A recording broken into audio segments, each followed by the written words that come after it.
धूप दिल्ली की सड़कों पर फैलने लगी थी। चाय की चुस्कियों के साथ लोग नए दिन की शुरुआत कर रहे थे। नरेश भी अपनी बालकनी में खड़ा था, आंखों में एक अजीब सी उदासी लिए। कभी देश के लिए जी जान देने वाला स्पेशल फोर्स कमांडो आज एक साधारण सी जिंदगी जी रहा था।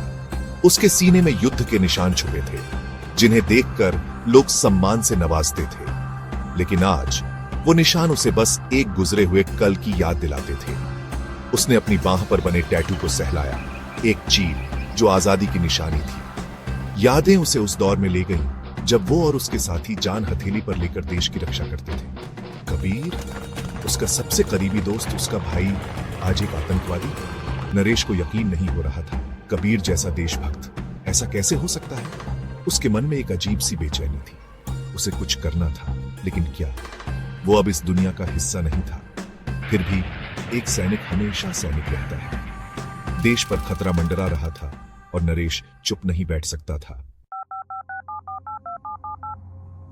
नरेश, मुझे पहचाना? S1। हेलो कबीर, तुम कहां हो? तुम्हें पता है तुम क्या कर रहे हो? वरना क्या? S2, चुप रहो। तुम्हारे पास सिर्फ 1 घंटा है। संसद भवन को खाली करा दो, वरना दिल्ली मौत के साए में डूब जाएगी। ये मेरा बदला है इस देश से, तुमसे। दिल्ली को बचाना है। उसने अपनी पुरानी वर्दी को देखा, जो एक कोने में सजी थी। उसके हाथ अपने आप उस तरफ बढ़ गए। वर्दी उसकी पहचान थी, उसका कवच थी। उसे फिर से वही बनना होगा जो वह कभी था, एक सिपाही।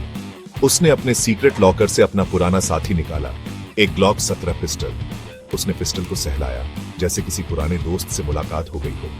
बाहर निकलते ही उसकी नजर अपनी पुरानी बाइक पर पड़ी। रॉयल एनफील्ड, उसकी वफादार साथी, जो हर मुश्किल में उसका साथ देती थी। उसने बाइक स्टार्ट की और एक ही जान से संसद भवन की तरफ बढ़ गया। उसे पता था कि समय बहुत कम है। दिल्ली की सड़कों पर गाड़ियों का मेला लगा था, लेकिन मेरे लिए यह कोई मायने नहीं रखता था। मुझे बस अपनी मंजिल दिखाई दे रही थी, संसद भवन। बाइक मेरे इशारों पर नाच रही थी।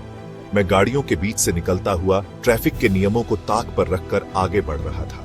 मेरे कानों में सिर्फ एक ही आवाज गूंज रही थी, कबीर की धमकी और दिल्ली की जनता की चीखें। हवा मेरे बालों को बिखेर रही थी, जैसे मुझे और तेज चलने के लिए उकसा रही हो। मेरी आंखें तेज थीं, हर एक रास्ते को भांप रही थीं, हर एक बाधा को पार कर रही थी। मुझे पता था कि देर का हर एक पल खतरनाक है। मुझे जल्दी से जल्दी संसद भवन पहुंचना था। सांस फुलाते हुए मैं संसद भवन पहुंचा। सुरक्षा कड़ी थी, लेकिन मुझे इसकी परवाह नहीं थी। मुझे पता था कि कबीर यहां है और मुझे उसे रोकना होगा। रुको, तुम अंदर नहीं जा सकते। धक्का देकर, अमित, तुम यहां क्या कर रहे हो? नरेश, तुम यहां क्या कर रहे हो? अमित, मेरे पास समझाने का वक्त नहीं है। कबीर यहां है और वो एक बम लेकर आया है। समझते हुए, तुरंत अपने आदमियों को अलर्ट करो और मेरे साथ अंदर चलो।